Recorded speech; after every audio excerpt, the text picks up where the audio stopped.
Heads up.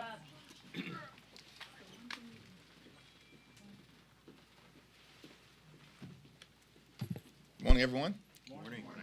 From the very beginning of this Congress, House Democrats have continued to make clear that we are fighting hard to build an affordable economy that drives down the high cost of living for everyday Americans.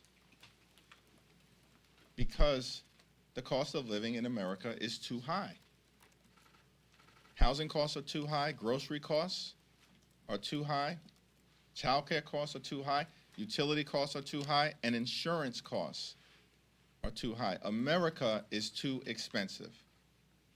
Donald Trump and House Republicans aren't doing anything about the affordability crisis in the United States of America. We were told that grocery costs were going to go down on day one of the Trump presidency. Costs aren't going down in America, they're going up.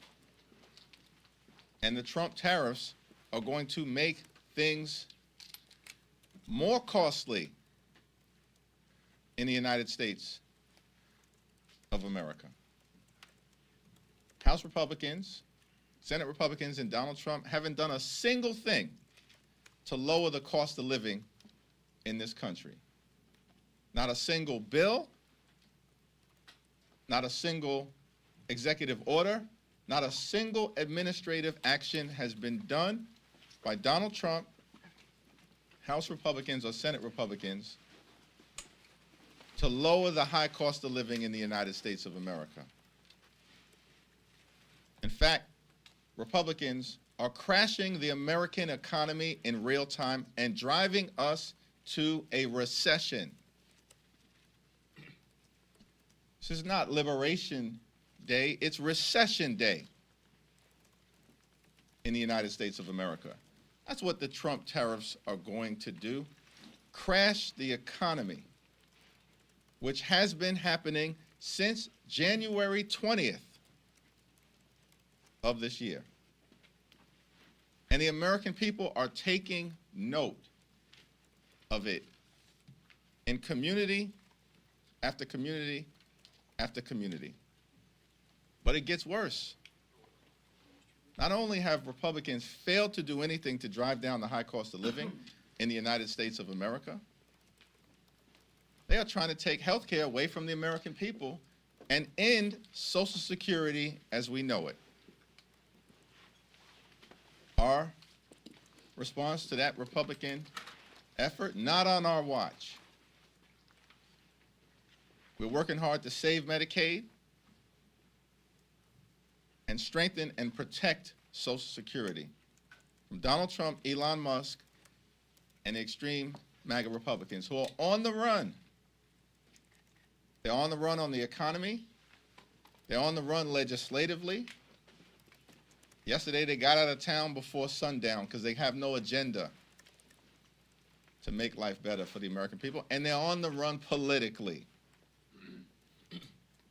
which as Democrats, we've been saying since January, and now apparently other people are starting to catch up. Questions? Thank you, Leader. So Democrats massively outfunded and outraised the Republicans in these Florida House races, but still lost by double digits in both of the congressional districts. So what's your takeaway from these races, and what do you think that this means? What implications does this have for 2026? Well, I mean, Florida won. Donald Trump won by 37 points in November. In Florida 6, Donald Trump won by 30 points. These are deeply Republican districts. Why in the world were they even competitive? Why were Republicans panicking in Florida 6? And so as a result, they spent millions and millions and millions of dollars to try to stop an embarrassment from happening, and they were still embarrassed because the Democratic candidate in both districts dramatically overperformed the Trump numbers in deep red Florida. What's interesting about Florida 6 is that Josh Weil cut the margins in Florida from 30 points. In fact, Walz had won by closer to 35 to about 15 points. There are 60 House Republicans who hold districts right now that Donald Trump won by 15 points or less in November. Every single one of those Republicans should be concerned. The American people have rejected their extreme brand and their do-nothing agenda, and are going to be held accountable next November. Thank you, Mr. Leader. You were among several congressional Democrats in the Senate chamber yesterday to watch Senator Booker's historic speech. I wanted to get your reaction as a member of the CBC, not just the top House Democrat, but what that meant for you to be in the chamber amongst some of your CBC colleagues. And is that type of speech what you talk about when you speak about all hands being on deck? Do you think that that type of speech can help galvanize, and what do you plan to do with the momentum that it generated over the last couple of days? You know, I've known Corey for 25 years. Came into politics together. We're in law school around the same period of time, traveled in the same circles. It was amongst Corey's finest moments, and he's had many throughout the years. But it was incredible in that he was strong, he was substantive, and he was soulful, all at the same time. It was an intellectually powerful speech, and obviously there was incredible endurance that he demonstrated, but above all else, he spoke from the heart, because this is a moment that requires every single one of us to stretch in ways that we may not have previously been called upon to do, and Cory Booker did it at an extraordinary level. And it was very meaningful to be on the Senate floor. And I initially went over there in the early afternoon just to show Cory support, as many House Democrats did. But I decided to change my plans and go back when it became clear that he was going to break Strom Thurmond's record,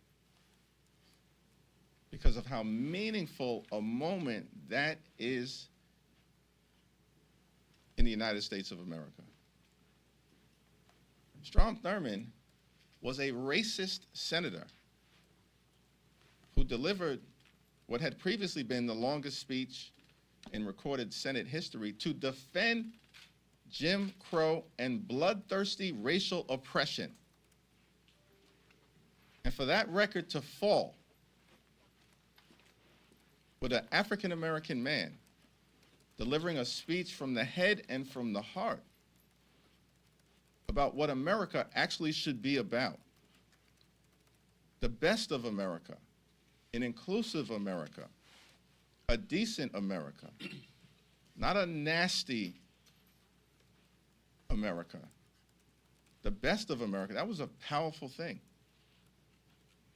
And I certainly think it will be one of those moments that will continue to energize people across the country as to what this fight is all about, where Democrats stand in defense of the American people, and what we're fighting against in terms of the extremism and the mean-spiritedness that's coming from Musk, a big loser, Trump, who keeps losing as well, and the Republicans. Last night, there was very high Democratic turnout in these off-cycle special elections in Wisconsin and Florida. What does that say to you about the Democratic electorate? It's been very interesting, because all we've heard for the last 4 months is that Democrats were dispirited, Democrats are disheartened, Democrats are discouraged. But that's actually not been our experience as House and Senate Democrats as we travel the country. It's understandable that Democrats want us to do everything we can to push back against the extremism from Donald Trump and the complicity, the toxic complicity, the fact that they just are going along to get along as House Republicans, burying their head in the sand or actively supporting Trump's efforts to harm the American people. American people are disgusted by that all, and they rightfully are going to continue to ask all of us as House Democrats, as Senate Democrats, as Democratic governors, all of us to stay in the fight, intensify the fight until we can get through this national nightmare that Trump and the Republicans are inflicting on the American people. But folks have been confusing that with this notion that Democrats are somehow discouraged and dispirited. Because what we've seen every single month this year is Democrats in special elections all over the country win or overperform. And I don't have time to go through it all, but in the first special election of the Trump presidency in Iowa, in a state Senate district, in a conservative part of a swing Iowa district, currently represented by Representative Miller Meeks, one of the most unpopular Congress members in the country, and she'll be gone after the next election, barely won in 2024. In a state Senate district that Donald Trump had won in November of 2024, the Democrat won. Trump had won that state Senate district in Iowa in January that we were competing in by 21 points. Democrat wins by 4. That's a 25-point overperformance. And then in February, we had a special election in New York for the Westchester County Executive. Trump endorses the Republican. They believe they have some big mandate. They can overwhelm us. Democrats are on the run all across the country. Trump endorses the Westchester County Executive candidate. Westchester County, partially represented by Mike Lawler. Westchester County Executive George Latimer is now a member of Congress. He vacates the seat. Before Latimer held the Westchester County Executive seat, it was held by a Republican, Rob Astorino, for 8 years. This district goes back and forth. It's a swing county in New York City. Trump endorses the Republican. The Democrat, Ken Jenkins, African-American man, wins by 30 points. This was in February. And then in March, several special elections, but I'll focus on the most recent one, in Pennsylvania, Lancaster County, State Senate District, that Donald Trump had just won by 15 points, the Democrat won. By the way, Pennsylvania, one of the 13 original states, a Democrat has never represented a state Senate district in Lancaster County. That just happened. And then Wisconsin yesterday. By the way, in the state that Donald Trump had just won, Elon Musk pours millions and millions of dollars into it. It wasn't even close. They got wiped out in Wisconsin. That's the kind of energy that we've been seeing as House Democrats from the very beginning of this Trump presidency, despite the efforts by some to project this notion that House Democrats, Senate Democrats, the Democratic Party is cowering. We're not cowering. We're beating them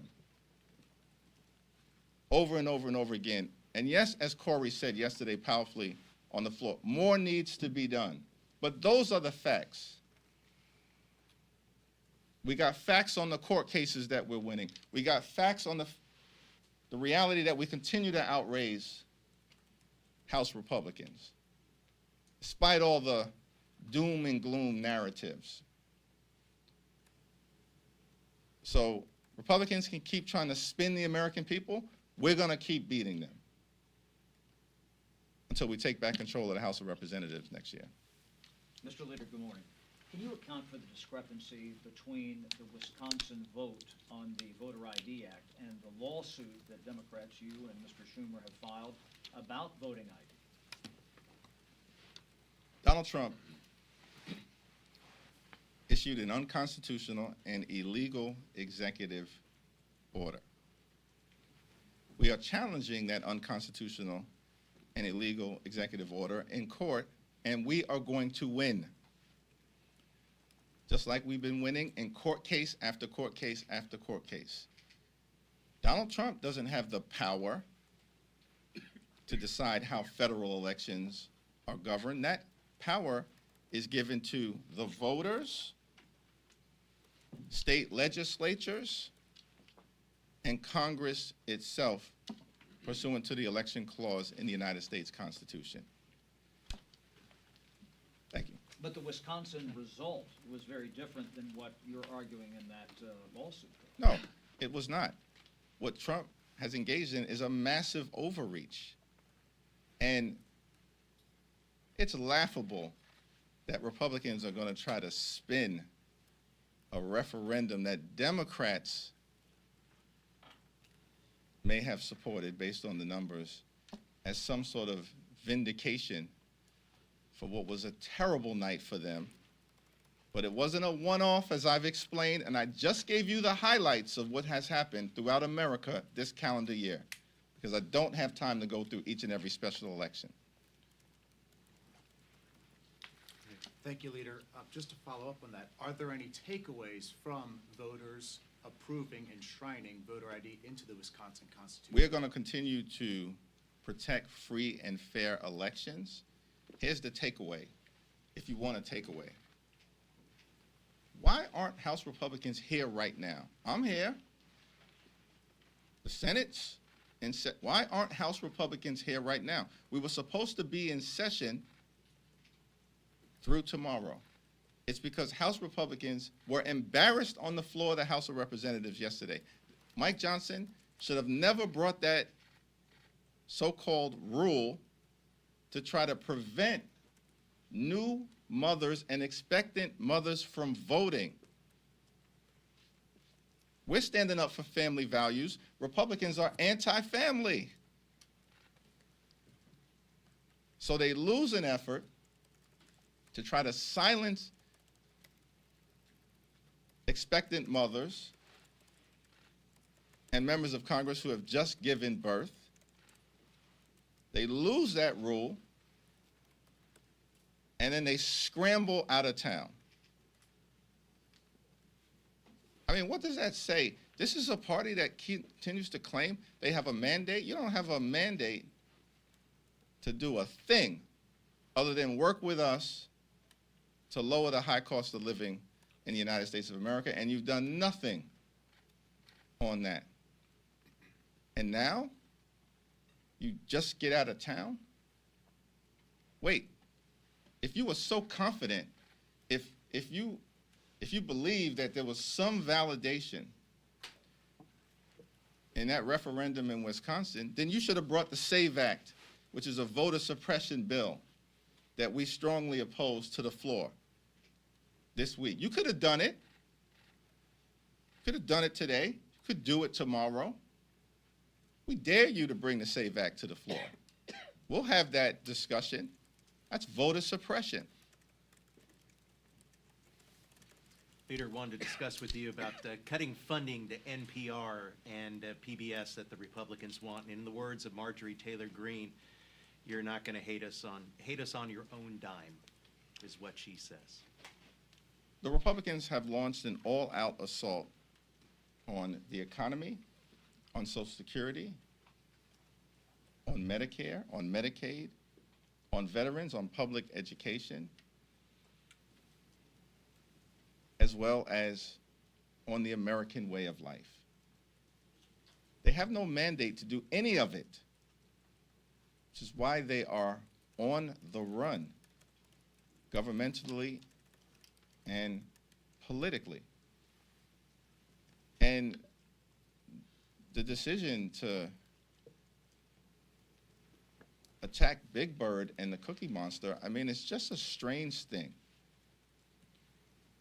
Why are they constantly creating mythical targets as opposed to tackling the issues that matter to the American people? The reason why the Republican Party and Donald Trump are cratering in terms of public sentiment is because they are failing to do the things that matter to the American people, like drive down the high cost of living. Instead, they are tanking the economy and driving us toward a recession. That's what the Trump tariffs are all about. So this effort to try to distract the American people is not working. It's not going to work in Congress, and it's certainly not working with respect to the American people. The judge today dismissed the case against Adams with prejudice, and part of his ruling says that, quote, everything here smacks of a bargain, dismissal of the indictment in exchange for immigration policy concessions. What do you make of this decision, and what does it say about Adams and the Trump DOJ? The effort by the Trump administration to extort the sitting mayor of the city of New York has failed spectacularly. Failed spectacularly. We said from the very beginning that this notion of trying to dismiss a case without prejudice so that the Department of Justice could hold the people of New York City hostage to try to demand concessions from Mayor Eric Adams was a disgrace from the beginning. We exposed the scheme, and a federal judge has now put an end to it. Thanks, Mr. Leader. I wanted to go back to the SAVE Act. You mentioned you want to have that fight with Republicans if and when they bring this bill back up, which was supposed to be on the floor on Thursday. In the past, there were a handful of Democrats who did vote for the SAVE Act. It's possible, and I've heard from some of them, that they're still going to support it moving forward. Are you all whipping, trying to make sure that all of those Democratic members vote against this, especially as, you know, we're having this conversation about voter ID? Is there a different point of view among Democrats on whether there should be voter ID laws? There are voter identification laws that exist right now in the state of New York that the Democratic Party in the state of New York supports. So-called SAVE Act is not about voter identification, it's about voter suppression,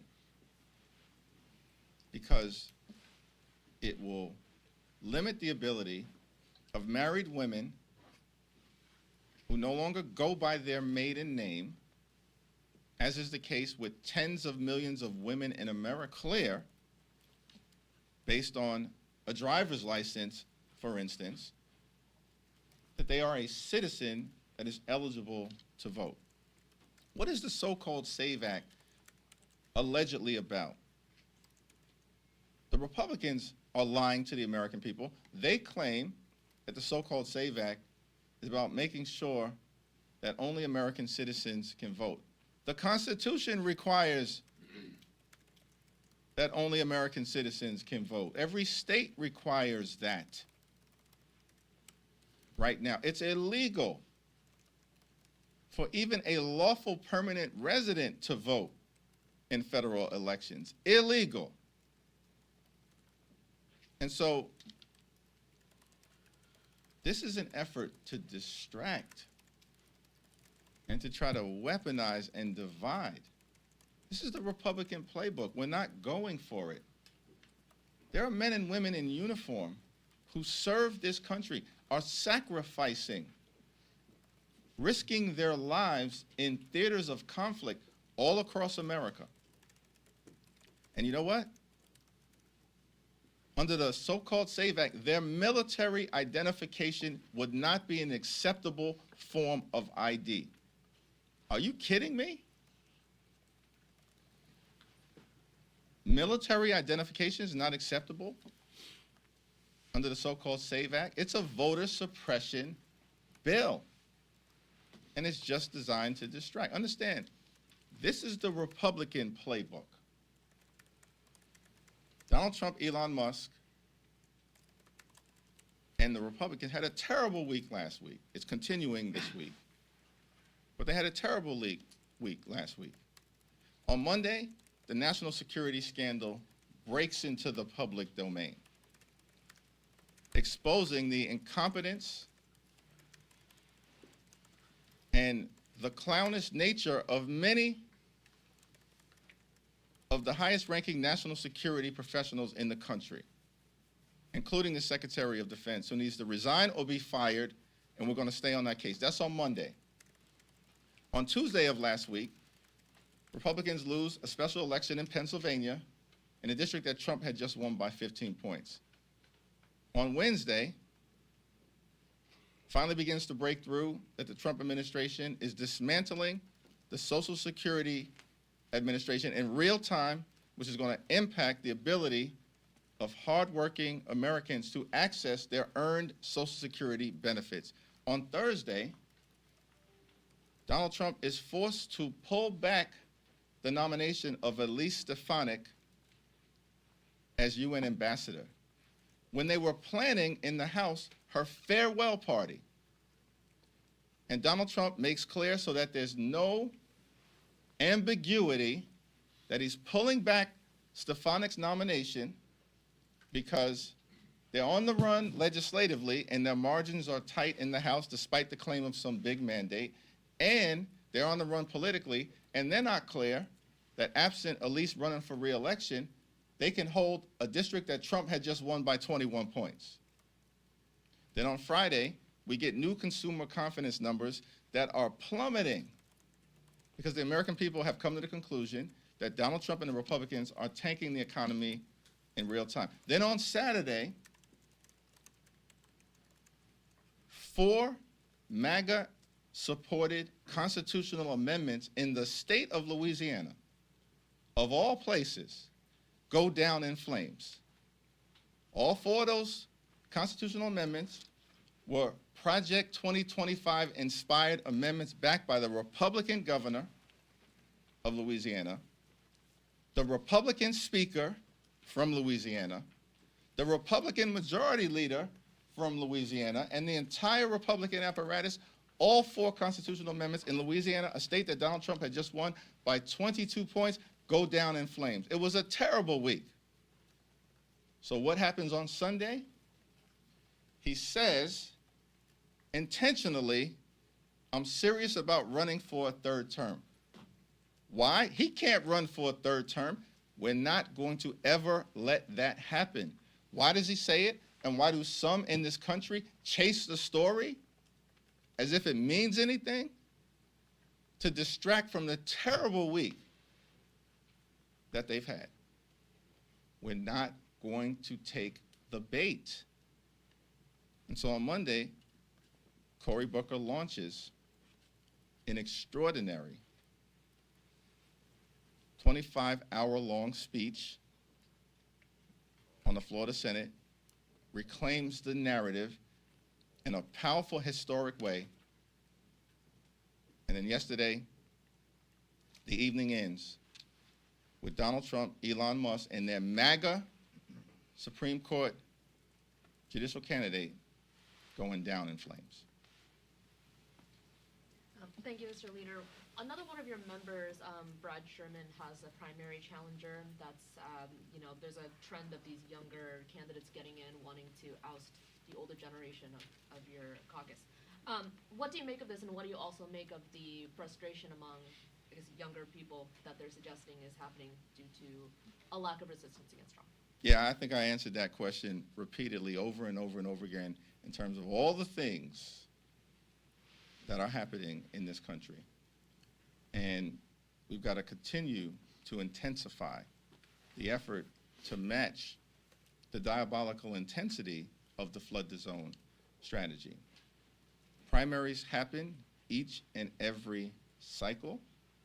I had a primary from the hard left in 2022. My response to that was, come on in, the water is warm.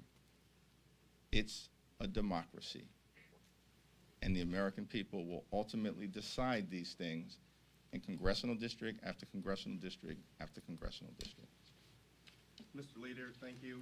With regard to the Sylvester Turner vacant seat in Houston, you said recently to the New York Times that Governor Abbott is rigging the system. Do you believe that Governor Abbott is deliberately deciding not to call a special election to fill that seat? And if so, are House Democrats planning any sort of litigation? Yes, and very likely yes. Can you elaborate? Thank you, everybody. Are the Yankees bats legal? Absolutely so. Sure about that?